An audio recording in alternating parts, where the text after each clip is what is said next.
Who are you? Oh, you know, just a therapist.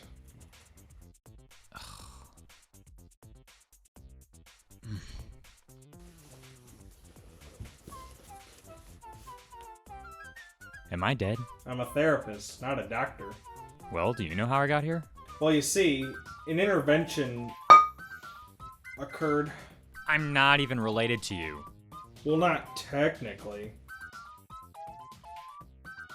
Anyways, you almost said something that could have cost you your life. What? Well, to quote your last video recording, quote, and you know what? I'd like to argue that She-Hulk was... Now what were you going to say after that? I enjoyed it? Explain. Okay.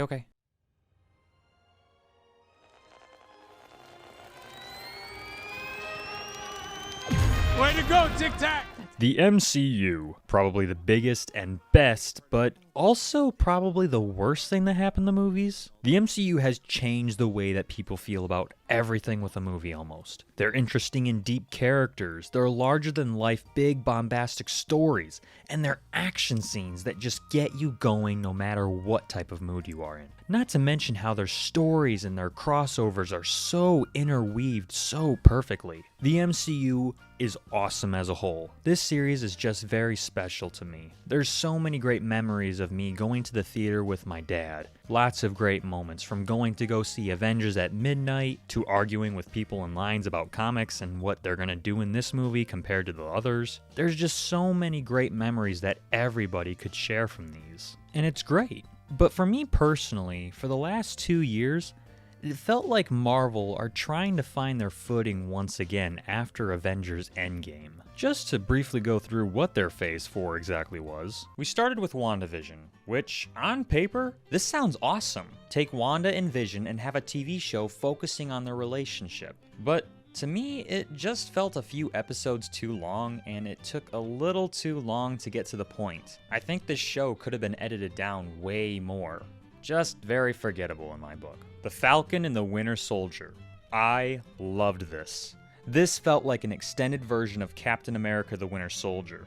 We have some great action in almost every single episode, with the really great buddy cop feel throughout, with one of the best superhero costumes finally put to screen, and they nailed it. Loki. I enjoyed this one. While I'm not as over the moon about it as others are, I did enjoy it. Sort of showing where we're going in the future of the MCU, but overall, while I did enjoy it, it was just okay in the end. What If? I think this was the biggest disappointment for me when it came to their Phase 4. I love the What If comics. When I was a kid, that was one of the first comic series I went through. The stories and how you remember them just switched. The idea is great and can be worked on multiple seasons. I thought it was genius. But sadly with the TV show, they chose possibly the worst stories you could. I think the good ones are good though. You have Captain Carter and the What If zombies stand out the most. But the rest of the episodes are either boring, dull, bad, or just okay. This show in total was just not good. Black Widow, Marvel's first romp back to the movies since Far From Home. This was a weird feeling watching this. It wasn't funny, but it wasn't dark or serious at the same time. It feels like a Frankenstein mix-mash of a movie. In my opinion as well, instead of having this big, explosive movie, it should have been a smaller spy espionage thriller. It wasn't good, but for the time, I gave it a pass, just out of the sake for COVID and other things that were going on in the world. But watching it now, it just makes me sad that this is the movie that Scarlett Johansson got stuck with. Shang-Chi and the Legend of the Ten Rings. I really need to increase my rates. This was definitely an increase in quality compared to Black Widow. Its villain, its characters, and action were on point for me. Its CGI looked fantastic. It also helps that I was a massive fan of Simu Lee before this because of Kim's Convenience Store. What do you want? See? Now you understand the power of bullhorn. Have to respect the bull, otherwise you get the horn. Oh, So it was just so cool to know an actor before he struck it big. The end of this movie was really exciting, from the big dragon to the way the 10 Rings fight is like a dance. Also, I really enjoyed the beginning that felt like something out of Crouching Tiger, Hidden Dragon. I just really enjoyed this one, and I would put it up there with Falcon and the Winter Soldier. Eternals. Oh, I remember this one. I couldn't keep up with how many clients I was getting. What happened? This is the messiest movie Marvel has made. Everything in it is just not good in my opinion. The characters, the motivation, the actual story. The editing in general was poor. The thing that I hated is that we're constantly jumping back and forth between time frames. And it sadly got very confusing for me at times. I think some things, like some of the CGI sequences, were okay, but overall, I just didn't like this one. I just think it's a really bad film. I think it could have been improved with either a big edit or with just less characters. Hawkeye! Finally! Giving one of the first Avengers his own solo romp. This did not disappoint me. Hawkeye is a passing of the torch story without that torch completely running away. Kate Bishop in this is hilarious and a great addition to the MCU that never took the full focus away from the main character, Hawkeye. All right, how about this one? This one fine? I'm using this one. There's just some great action sequences in this, with the big standout one for me being a car chase that all takes place in one shot with the camera zooming around the two main characters. Of course, the big elephant in the room, though, is the villain. Well, that's the guy I've been worried about this whole time. Kingpin.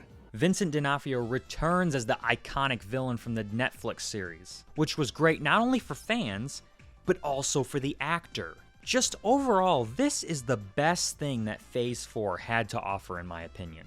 Aha, so you did hate She-Hulk. No. I just feel like Hawkeye was the best thing that came out of Phase 4. I still love She-Hulk, but Hawkeye is the one that I can complain about the least. Spider-Man No Way Home. This was good. I liked this. I loved that they brought back iconic characters and actors from the past Spider-Man movies, finishing storylines that were left hanging while also still having a complete end to Tom Holland's Peter Parker. I love the way that this movie ends, where Peter Parker is finally all alone.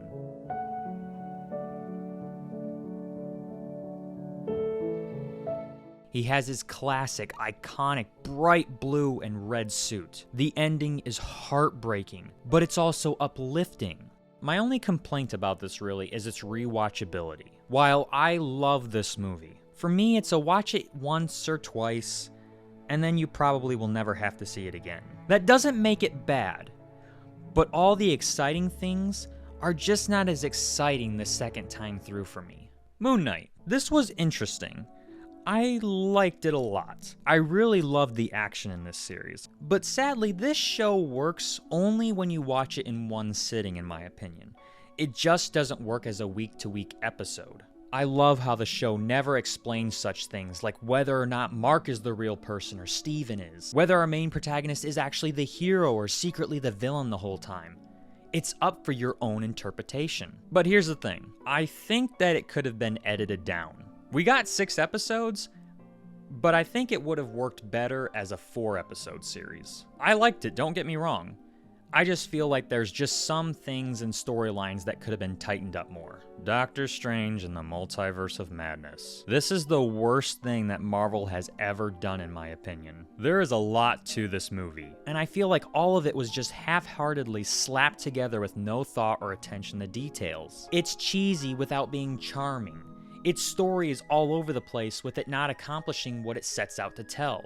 The CGI is the worst thing that Marvel has done. The CGI is very poor in my opinion. It feels like they gave zero time for the animators and they gave them only a month to slap it together. The quote-unquote horror aspect that was promised is not seen here at all. There's not even a tense moment in this film. I just felt zero emotions watching this. There's some cool ideas that are displayed here, like the music battle that happens, but it's just not fleshed out.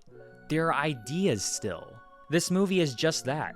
It's a beat of ideas that are held together by a string of a story. I just didn't like this one at all. Interesting. Miss Marvel. I didn't stick with this one. While I have been meaning to get back to it, I only watched the first 2 episodes. But what I did see, I did enjoy. I just have yet to get back to it. But because I never finished it, I don't feel it's appropriate to have a fully formed opinion about it. Thor: Love and Thunder. I had no expectations going into this. After Doctor Strange was probably one of the worst movies I've ever seen, on top of people saying that this wasn't good, I really wasn't looking forward to this. But in the end, I think this is one of Marvel's best things that came out of Phase 4. I understand, humor is subjective, so what works for me may not work for others, but I genuinely enjoyed the jokes in this. Sure, it can be cheesy at times, but unlike with Doctor Strange, this movie has charm. Other things in this, like Gore the God Butcher and Jane Foster, I really didn't understand the criticism. Like with people wanting more screen time with Christian Bale, I understand that completely. Christian Bale was great in this, but I loved that he only had so much screen time. It made his character more mysterious and creepy. With every time that we see him, he becomes more and more disfigured and less human. In fact, there was a few scenes in this where he looked like Skeletor, which was awesome. Netflix, there's your live-action Skeletor. Jane Foster, on top of it, was probably one of my least favorite characters when it came to the other Thor movies. But when they brought her back in this movie, she ended up being a major highlight for me. Her comedy was so on point. Sure, it was cheesy, but I found it hilarious with her trying her best to fit into the coolness role of a superhero. Some other stuff that got me laughing was this weird hammer humor. Hammer humor. With Thor's axe always getting jealous of Thor's affection for his original hammer. There was just a lot in this that I loved, and I don't understand how people can see this as one of the worst projects this phase. And now, our feature presentation. She-Hulk. At long last, here we are. Did people even watch this show? I'm not saying that this is one of Marvel's best projects, far from it. Nor am I saying it's perfect and if you don't like it, you're crazy. But people were acting like this is the worst show ever made. Am I right? Oh yeah, what are we talking about? Aren't therapists good at listening? What am I paying you for? Well, you're not paying me. I kidnapped you. Oh yeah. Why? Business. So you kidnap people and you force them into a therapy session. Genius, ain't it? But if I'm not paying you... Don't question me. I was ecstatic about the idea of a She-Hulk project. And when it was announced in 2019, it was one of the most exciting things announced for me. But when it came to other people and some of my friends, they just weren't getting as excited. I don't know why, but from the beginning, it seemed like people were just shrugging it off. I didn't care though. I was excited to see one of my favorite comic book characters brought to life. But then, the trailer released. And oh boy, I do not think this was a good trailer. While I wasn't as harsh as others were, there definitely was an elephant in the room. It's not easy being green. Yeah. While I don't necessarily think that the design was bad, there definitely was improvements to be made to the texture of She-Hulk, with a lot of people making comparisons to Shrek or what happened with the Sonic the Hedgehog movie. The trailer also didn't give a good idea about what the show would be about, or even its tone. So after a while, people just kind of forgot about it. Little in between this and the next trailer's release, there was a few rumors going around though that Charlie Cox's Daredevil would show up, but nothing concrete for sure. But then trailer 2 aired. So Daredevil's the only reason you watched the show? I'm not finished. This trailer was a million times better than the first. It finally gave us a general story with a goofy tone and fourth wall breaking ripped straight from the comics. As in terms of She-Hulk though, there were shots shown that definitely needed more time and improvement. But in total, there definitely was an increase in quality in my opinion. Just enough where I could overlook what was bad in the trailer. But one thing that I was ecstatic for was the return of Abomination. While we had him show up in Shang-Chi, this time he was actually gonna be a main character. It was exciting. My excitement just for that was through the roof. And then at the end, they did it.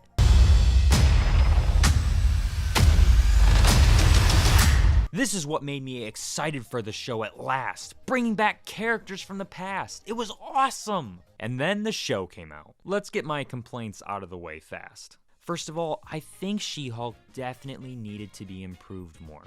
There's a lot of scenes still where she's not creepy, but it's definitely that unfinished plastic feeling. Kinda like Ironheart in the new Wakanda Forever movie. Most of these scenes, though, are just when she's in her office or at court.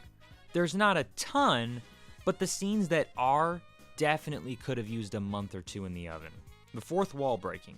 In the comics, there would be times that I would be busting out laughing because She-Hulk's fourth wall breaking. At times, she would attempt to climb out of her panel, straight up crumple up a character and throw her away, or when she would even threaten the buyer by ripping up their X-Men comics. She-Hulk had been doing this for years before even Deadpool made it popular.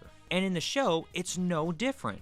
There are moments when Jennifer talks to the audience, or in the end, she just straight up breaks Disney+. I love every single one of these interactions. My only complaint is that I think it should have been done more dramatically throughout the show, instead of little by little. I can't tell you how many people seem confused by the finale, and I think it would have helped if there was just more of a healthy buildup of it. But other than those two things, I almost have no complaints. Remember, I love stories and characters. It doesn't matter if it's short or long. If it's a story that makes me excited and makes me want to know what's happening next to our heroes, it's a story that I can get involved in. I can discuss with friends, debate, and She-Hulk's show did that. Every time that it ended, I wanted to know what was happening next, or what next week's adventure was going to be about. One thing that I did love, however, that's surprising, is the filler episodes. I'm sorry, what?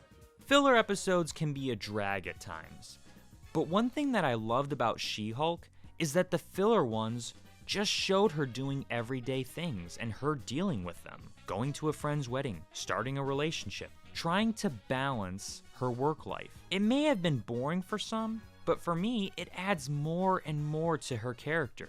It's funny, I started watching this show because of my excitement for Daredevil and Abomination, but I stayed because of She-Hulk, and I'm really looking forward to her showing up in more projects. And while I know that I said the buildup of her breaking the fourth wall could have been better, I loved whenever she did it. For instance, there's even a full recreation of the original Hulk's TV intro. To even her getting mad at the writer's room, she would do that in the comics. To it all culminating to meeting Kevin, the thing responsible for the MCU in the MCU. I found it hilarious that it was a robot, because to conjure up the MCU and to keep it this successful for so long seems like it would actually take a higher form of intelligence. And I thought it was hilarious that they even made it wear a hat like Kevin Feige always does. But overall, I just really enjoyed the character and the story of She-Hulk. It genuinely surprised me. But then there's one thing that didn't.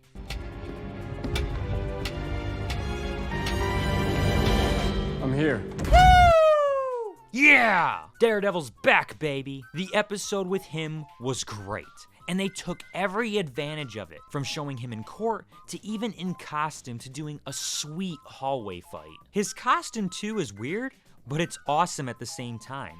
It's a mix of both his Netflix show and his ugly original yellow one. One fourth wall joke that actually got me with him is when he mentions his name to Jennifer Walters, and it just kind of plays the Netflix theme in the background. I'm Daredevil.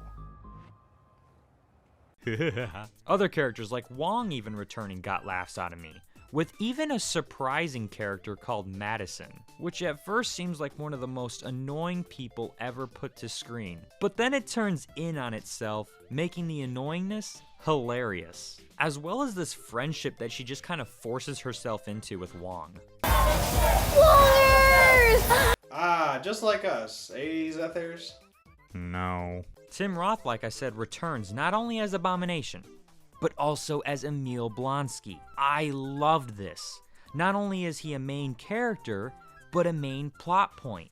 He's not here to just say hello and then goodbye. I also like that they turned his character into a wild card / hippie.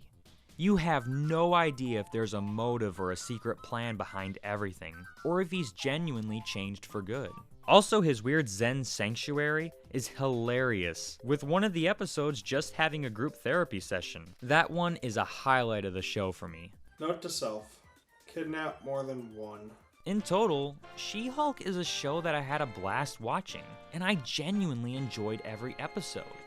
It got me excited for Marvel content again. With the new Guardians of the Galaxy Holiday Special being hilarious, and Wakanda Forever actually being the best Phase 4 movie in my opinion, I think that we have a lot to look forward to in the future, with a bright future of Marvel ahead of us. Well, so what do you think, man?